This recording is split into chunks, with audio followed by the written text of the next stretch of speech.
Entrepreneur. This is Luke Bragg of Profila, co-founder of Profila. It's Seek Week. Our token launches started this morning, and we are doing a series of streams, some one-on-one demos and conversations with some of our oldest and dearest supporters over the years. I'm here with Rodolfo Hansen of Fida Finance. Hi, how are you? A serial entrepreneur, and now with Fida Finance, revolutionizing insurance in the age of blockchain. So thank you, Rodolfo, for coming. Always enjoy our chats, offline or online. My pleasure. Yeah. So what we're gonna do today is really, talk to Rodolfo as a human being. Take them through some of the aspects of Profila and just having a talk of how it's going to change our lives, how it's going to influence our lives when Profila is up and running and becomes the standard for how brands and other organizations deal with their customers in a much more balanced way via data subscriptions and full consent and transparency and revocability of relationships. Profila really is a two-way loyalty program. It's the quiet place away from the noisy places of your inbox and your social media, where it's just you and the brands and the organizations you love. And now, Rodolfo, when I do short demos here, I'm not a big fan of showing each and every feature and taking too long, but I focus on kind of the three pillars of Profila, which is you, your relationships, and your communication. And so the first thing I show here is it's a fictional user is their Profila, which captures both their personal data, and this will expand over time as well to include more demographic things as well. Self-discovery, which is really the differentiator compared to what exists about you and me out in the world with data brokers and social media scrapers and trackers. I like to say the self-discovery, it's what's in your head and what's in your heart. So we've got many categories of quizzes that, unlike any other quiz you've taken in your life, every answer you give is for you. It's part of your Profila, and no one has access to it unless you give access to that via a data subscription. We like to think this is revolutionary, but is it really revolutionary? It seems like this is the missing piece for brands who want to sell us things or have relationships, that they don't know any of these things. They don't know our sentiments and preferences in this level. Well, I remember speaking to another entrepreneur 12 years ago wanting to do something similar out of Austin. Pablo. Forgive me, Pablo, if I'm giving it away, but it is very needed, independently of whether someone else had a similar idea that hasn't built it out or done anything beyond it. The moment I heard about how you were going about advertising, how I heard about this idea of what Profila was, I fell in love in at least the understanding of keeping ownership and establishing, like you're saying, these bidirectional communications channels, right? Where unlike any other quiz you put in before with Profila, you get to keep your data, you get to sort of self-discover yourself, enrich your own self-awareness, your own interests, maybe log them yourself, and build it out for yourself, and then choose to selectively engage with the companies that would help you within these fields, right? Within your interests. So it's not just knowing more about yourself, but then actually acting on it and say, I realize I have this interest in woodworking. I've been seeing a bunch of YouTube videos, and I've been doing all these other things, but now I'm ready to, for example, see what it's going to look like for maybe visiting a local makers club, or finding out where these things go. And there's possibilities for engagement in this platform, right? On Profila, to sort of continue the discovery and starting to act on it. Yeah. And actually, in the last month or so, as AI agents have become such a buzzword, well, a couple weeks ago, I was on ChatGPT and I wanted to find some tour operators for my mother who wants to take an Alaskan cruise. And I thought it's important for me to provide some information about my mother. She's older, and here things that she likes to do, so on and so forth. And I'm about 2 paragraphs into this explanation, and I thought to myself, in the future, Profila will be your prompt. So any AI agent, instead of having to tell each agent over and over again who you are and what you like, you would simply link to your Profila as your kind of eternal part of your data, and then say, okay, well, here's my actual request. I'm looking for a Alaskan cruise for, in the fall or something. And your Profila would inject the intelligence that AI agent really needs.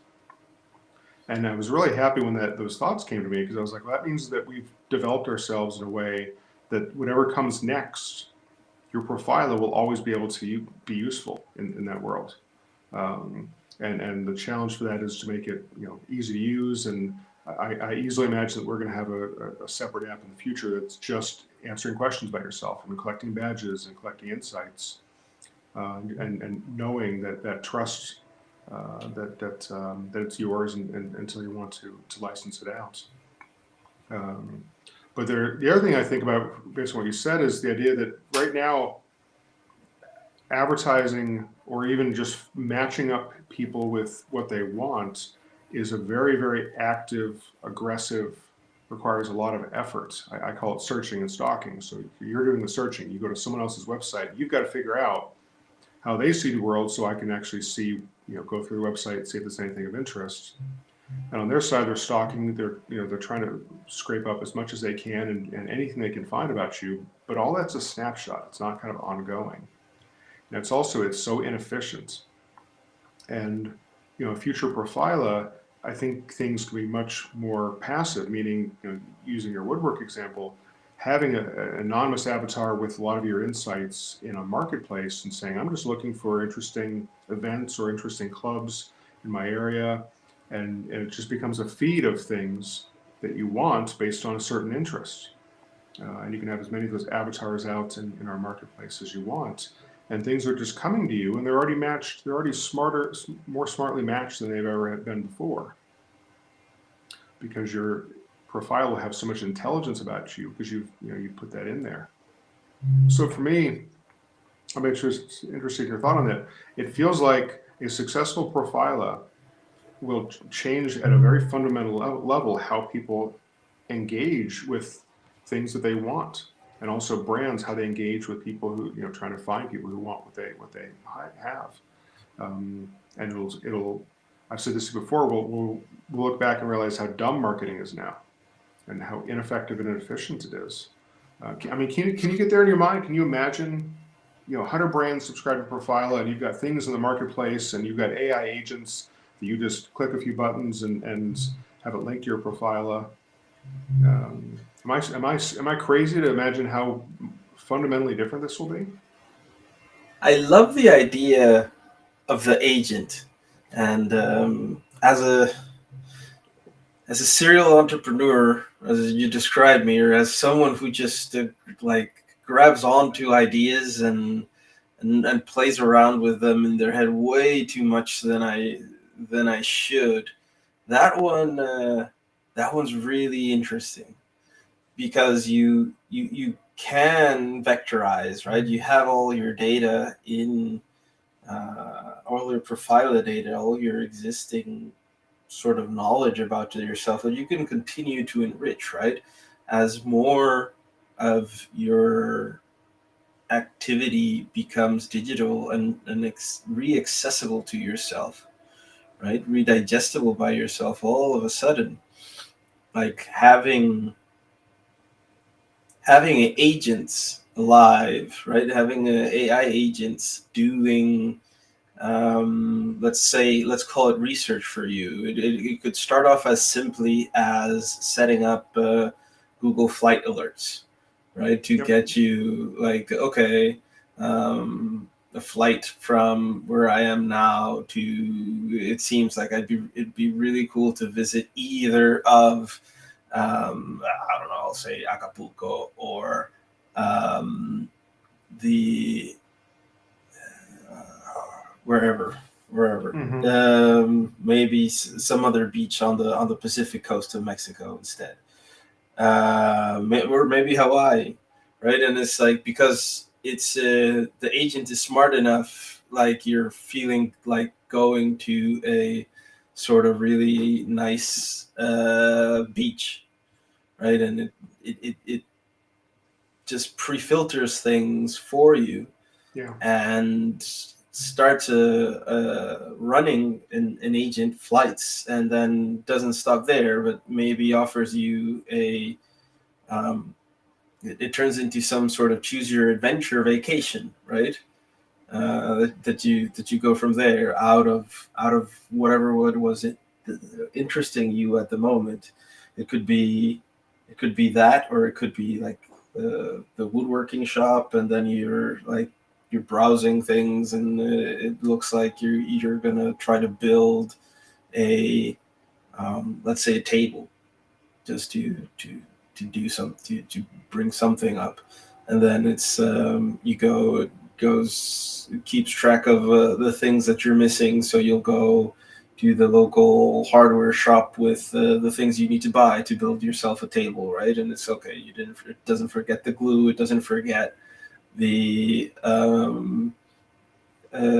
sanding paper, right? The different grits you need. You're gonna maybe have an epoxy table, or uh, whatever you're gonna try out, and you get to direct it more. You get to interact with it, and it's a little bit like a set of built-in assistants for um, your different interests, and Yeah. the advertisers then you choose to bring on board with you, they then get to tailor and understand what they should be offering you. Yeah, and I think the AI agents will be less successful if we don't have something like Profila that can again inject all the things I care about, not just a few questions maybe it asks me in the moment. Um, I think about now, think of I can think of an example even more complex. I've been doing a very very deep dive of 19th century European history, which all my colleagues are sick of me talking about this. Well, the next time I'm in Vienna, for instance, let's say I'd like to go to Vienna. Well, I'd like to also hear a concert from Strauss, who was very busy in the mid 19th Mhm. century, and I'd like to make sure that I'm there when certain museums are open, or if there are certain exhibits about the Franz Joseph I, or whatever that is. All the interests that I have, find me the perfect weekend to go to Vienna with all those things. Well, think about how many hours and hours that would take to try to do that yourself, just searching on the web. Instead of saying, here's what I care about, find me something the next 6 months, and that's the best time to go to Vienna. Both the price of the ticket, the hotel near the sites that I want to go to, the museums that are going to be open and have specific exhibitions that are interesting to me, and some concerts that also relate to Austrian music in the 19th century. That's a big ask.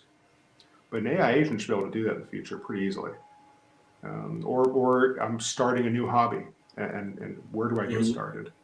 Um, so I think I'm old enough to remember the early days of the internet, and very much feels with both crypto and also with AI agents and AI in general, that we're so early in the curve that in 10 years you'll see a screenshot of the existing ChatGPT interface, and you'll just laugh at how simple it was. Um, and kids in 20 years are like, how wait a second, you had to type in everything you wanted. It didn't just come to you naturally from your Profila. Um, yeah, let's move on here. We're going to go to the second. So that was again, and also the one thing I'm going to talk about. I don't know if you and I talk about this. We call it bona fide, and it's simple now, but it'll be complex. we don't want to get into the wallet and digital ID space ourselves. We have no interest in building those ourselves, but we want to be the aggregator, because everybody is going to have multiple digital IDs in the future. I've got the digital ID in Holland. I've got the one here. I've got the one in the US. That's all in Prism. Those IDs, those wallets, with including certain certificates or I call them the facts of my life. They may eventually also be part of a data subscription request from a brand. They want to certify that I live in Switzerland, so they can confirm my potential as a customer. And so that's a part of our vision as well. Is we think about the things that we could destroy in the future. We could destroy QIC, because all of your credentials could be on your phone, on your device, from all your different IDs, proving whatever things you need to be proving in the moment. And we think that's going to be a really fun way of imagining this with Bonafide. Plus, I like old timey words like Bonafide. So the second part is your relationships. And so we probably explained this to you before, the different levels of relationships, the idea of voting for a brand that is not yet on the platform, so that Profila as a company, we can go out to Lego and say, we've got 1,000 people who love Lego. Why don't you come and try this for those 1,000? There's no licensing fees. It's just pay per play. And that's a good business development mechanism for us. And for individuals, when Lego joins the platform, I'll get notified. And I can upgrade them to a connection saying, I'm interested in Lego. And then the last, of course, is the subscribers. And just the idea of that a brand subscribes to you is so radical, because you're the one who has the consumer dollar. You're the one who has the important information. Brands should be coming to you. Brands should be begging you to accept their subscriptions so they can get into your feed. And I think even that is it's so radical that that's one of our big challenges. Profile is a big idea, and it's a radical approach. But I think one that when we talk to people, that's what they say is needed. That the system now is broken, but it runs well enough that it can keep chugging along with near zero click rates. Here's a weird question. Do you think of yourself in relationships with brands, or is that's maybe not how people think, or maybe that it should, because it's a relationship that right now is the power balance is more on their side. Think about the brands that you love and buy from often. Yeah, I do think of it as a sort of a relationship, and oddly enough, there's multiple degrees to it. And actually, my country is famous for holding out to receiving any other foreign beers until I'm gonna say 12 years ago. It was just Cerveza Presidente in Dominican Republic, and you would see the different foreign companies try to sell us Corona, or sell us XYZ brand for a very long time, and we were having none of it. Our brand, our beer was the local Dominican brewery company, and maybe that's why I find it more or less normal. But then obviously the local Dominican brewery company had a yearly music festival that was part of the local culture. You'd always go to this Festival Presidente, and that was something special for the youth growing up at the time. And you would always try to sort of develop that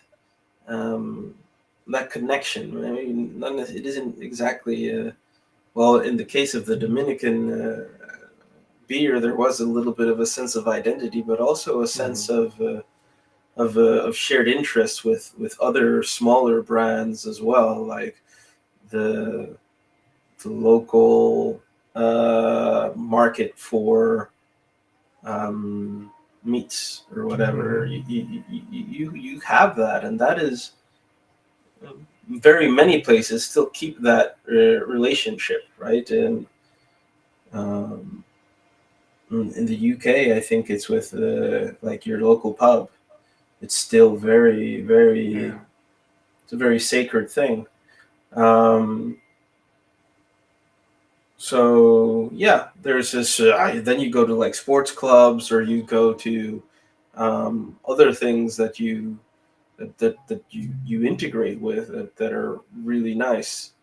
And then there's places where it fails, or there isn't that much of a relationship.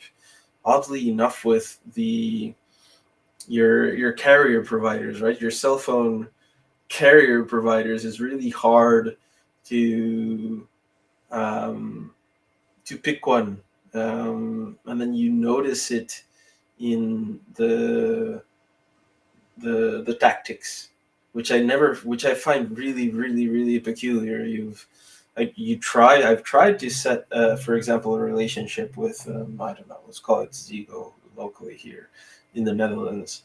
But eventually, and it happened to me in Austin, Texas, eventually your the deals you get for signing up only lasts for the first year, and you go to your own provider, and you end up seeing them offering new people that are coming into the brand, to the carrier, a better deal than the one you have, that you've been Yeah. with them for 2 to 3 years. And it's like, well, but I don't understand this. There is no relationship. I might as well just to take advantage of these onboarding offers and switch carriers every 1 or 2 years, because um, the incentives and the interactions are meant to just drive this churn. So Yeah, that's peculiar. their That's energy something. is focusing more on acquisition than retention. When Yeah, retention is but more then it's profitable. yep.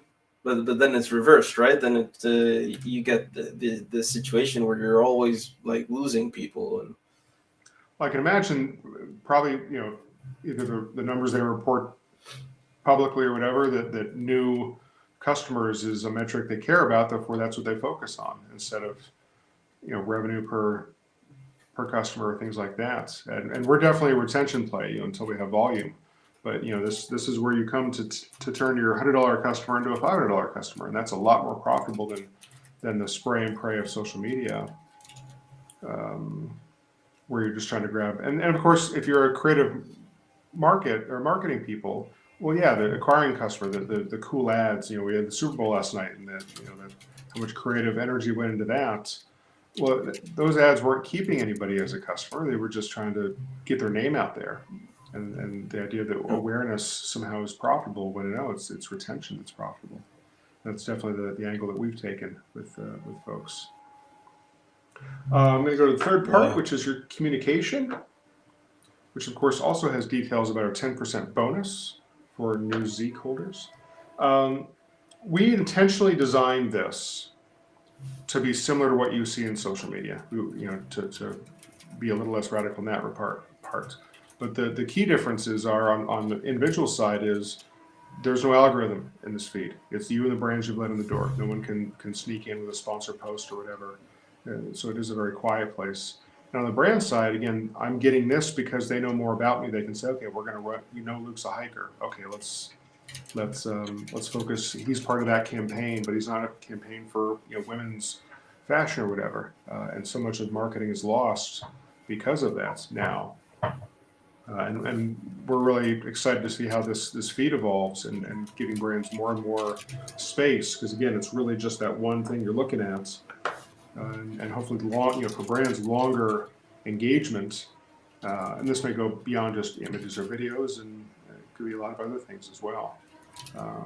But it's unique in that regards. And also, I think I've shown you metronome before. My ability to say, Sporty, you're sending me too much. yeah. And I want to reduce the amount of things you can send me and actually have it enforced. Yeah, that's another radical idea. Also another old timey word that I like, metronome. Do you spend much time on on social media now? And is it more or I less than tr- before?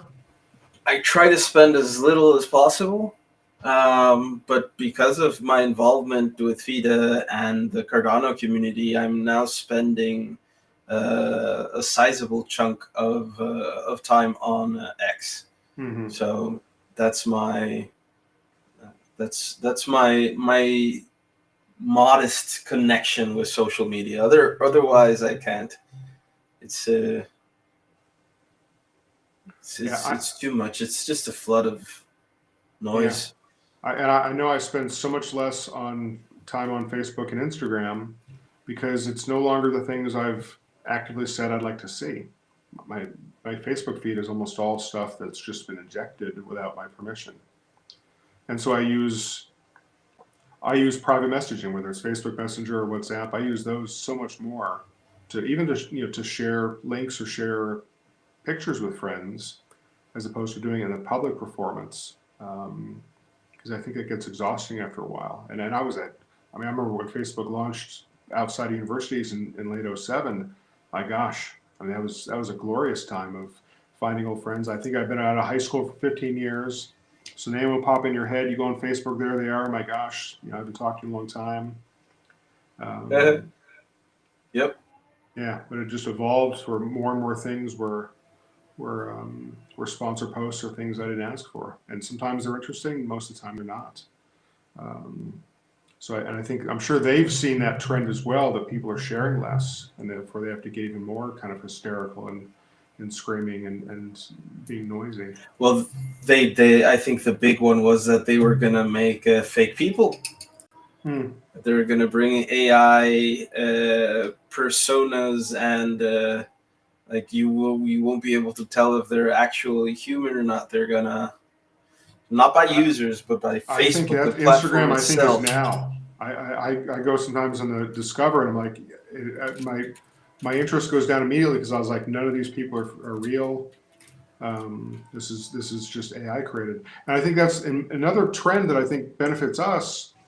And we're deep in the AI community here in Lucerne, and at the last AI breakfast, it was a woman from a marketing firm in Zurich talking about how quickly they can create just incredible campaigns. And it's all fine and dandy, but if everybody can do that, then if you can go to market with a new campaign in an hour, all you're doing is cluttering up people's lives even more. So AI is going to be able to produce so much content that how do we stay away from it?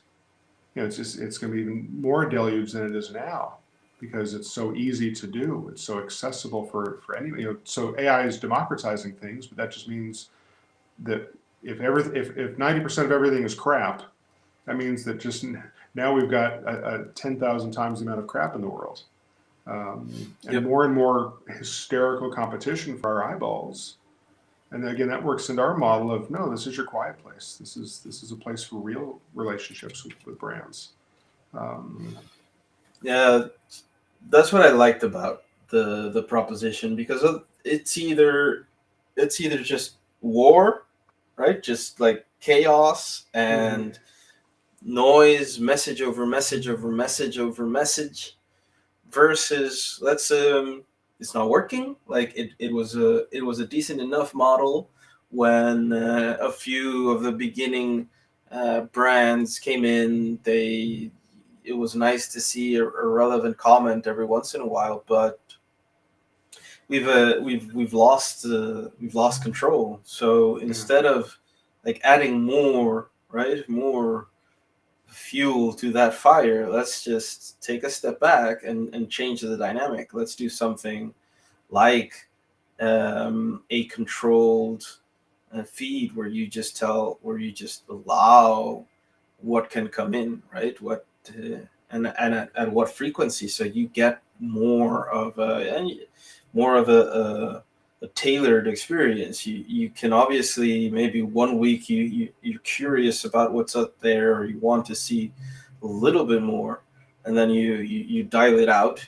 yep, But you can always like take a step back, and you're focused on other things. You're not that interested in um, new random stuff. You're like you said, the quiet place, and And that change of direction, right? That pull instead of push is something I really, really, really look forward to seeing how we all use it.